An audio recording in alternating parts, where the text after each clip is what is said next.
Apostle Andrew is one of the most quietly powerful figures in the entire New Testament.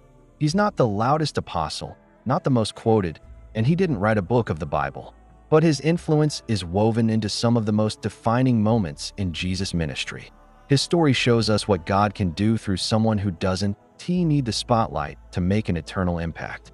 Andrew begins his journey down by the Jordan River. He was originally a disciple of John the Baptist, listening, learning, waiting for the Messiah. Then one day, John points at Jesus and says, "Behold, the Lamb of God." Andrew doesn't hesitate. He follows immediately.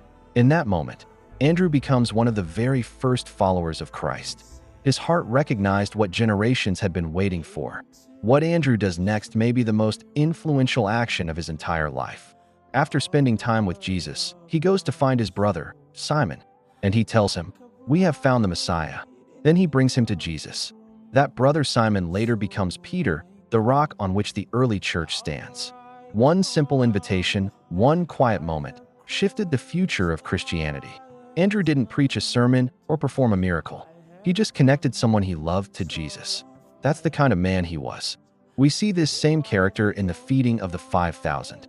While the disciples looked at the huge crowd and saw a problem, Andrew scanned the people and noticed something everyone else overlooked: a small boy carrying a small lunch, 5 loaves and 2 fish. And Andrew brings the boy to Jesus. He didn't know how it would work, but he knew that whatever is placed in Jesus' hands becomes more than enough. Andrew had a gift. He saw value where others saw nothing. And because of that, a crowd of thousands was fed. Another moment shows us how people trusted Andrew. When some Greeks wanted to meet Jesus, they didn't approach him directly. They first approached Philip. And Philip didn't go alone. He went to Andrew. There was something about Andrew that made people feel welcome, comfortable, safe. He was the apostle who connected people to Jesus, the one who opened the door for seekers, the one who made the introduction that changed their lives. Andrew never sought fame.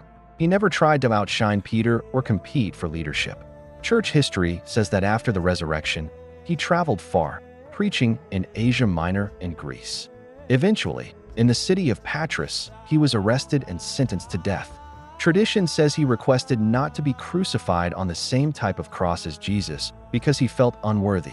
Instead, they tied him to an X-shaped cross where he preached to onlookers until his final breath.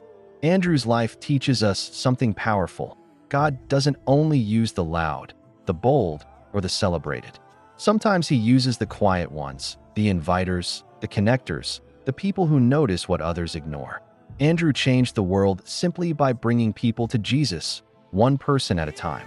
His story is a reminder that you don't need a spotlight to make an eternal impact. Faithfulness, humility, and a willingness to lead others to Christ can shape history more than we ever realize.